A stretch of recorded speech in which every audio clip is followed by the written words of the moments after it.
Hey guys, so today I thought I would sit down and test out a product from Jaclyn Cosmetics. I had not previously tried anything. I know she originally launched her lipsticks and they had all sorts of issues. They had like fibers and bits in them. And then she launched her holiday like highlights and finishing powders, which seemed to be a big hit. And then she recently came out with lip liners and these setting palettes. So that's what I was the most curious about because she's known for her powders, her finish, and the glow. So I thought that we would try this today. So if you guys are curious to see swatches, application, and hear my thoughts of the Jaclyn Cosmetics Brightening and Setting Palette, then just keep watching. Now I did get the lighter shade one, so it has shades Lilac, Coconut, Honey, and Almond inside. Now her packaging is very nice. They all have the silver J on them and they say Jaclyn, and it tells you on the back which is which. So we have a lilac, coconut, honey, and almond. So I guess there's a more purple tone one and then a couple of yellow tone ones and a beige. So let me swatch these first and see if they'll work for my skin tone. They feel very smooth. So we've got the more lilac-y one, coconut, and the other two, which I already forgot what's what. Let's try this again.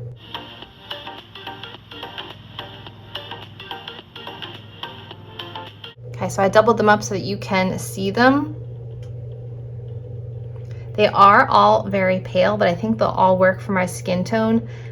I feel like the first two might actually be a little too light, and this one might be a little too yellow, but this will probably work for an all-over face powder. Now I don't see any glow to them.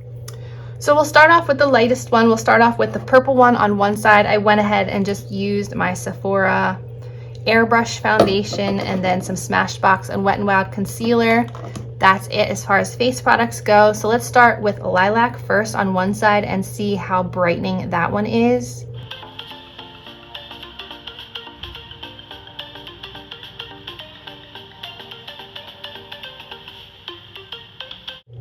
Okay, it says that these 4 shades are infused with smoothing banana flower powder.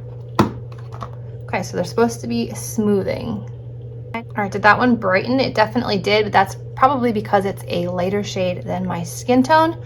So now let's go in with coconut, which is the second one over here, which is a bit more yellow tone. I'm gonna try that on the other side.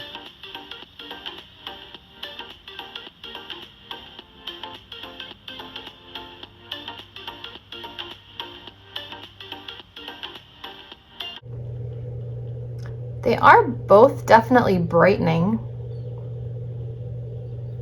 It does feel very smooth, but it's not doing anything for the crepiness. Like it still looks,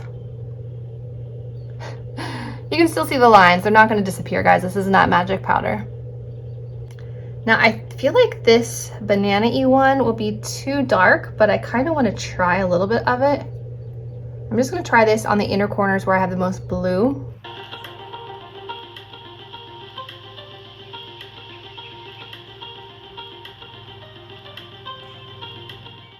Yeah, I just don't like yellow tone powders under my eyes. I just don't feel like they look right. So we'll scratch that. But I do want to use almond, this one, as my all over face powder. But my face brush is too big to get in here, so I'm gonna have to use my little pointed brush to set all over the face.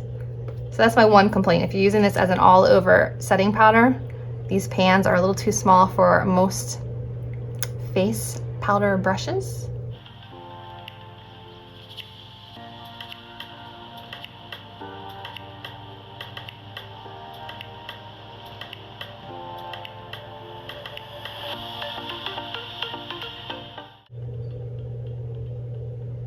Can you guys see this? Looks like my concealer did not actually go into the side of my nose.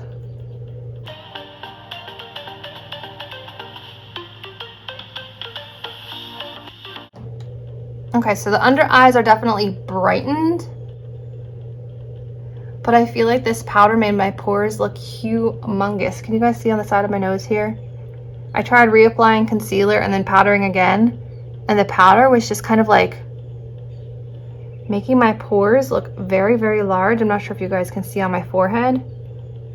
it really accentuates pores. So while it might be soft and smoothing, I feel like it makes your pores look 10 times larger. And this palette was like 30 some dollars. So after having used it, first impressions, the shades are definitely light enough for fair skin, which I appreciate. But is it worth $30 for a finishing powder palette? I'm gonna say no. There are some other powders that I think do a better job of smoothing over, filling in pores that are not that price tag. Even the Maybelline Fit Me Loose powder does a better job of filling in pores, things like that. So I would not rush out and buy that if you were on the fence about it. That's just my 2 cents. I probably will not be keeping this. It's just not something that I think I will reach for enough. I'm not blown away enough to recommend it and give it a thumbs up. So if you guys were watching my video to hear my thoughts, there they are. Hope you guys enjoyed, and I'll see you in my next video. Bye guys.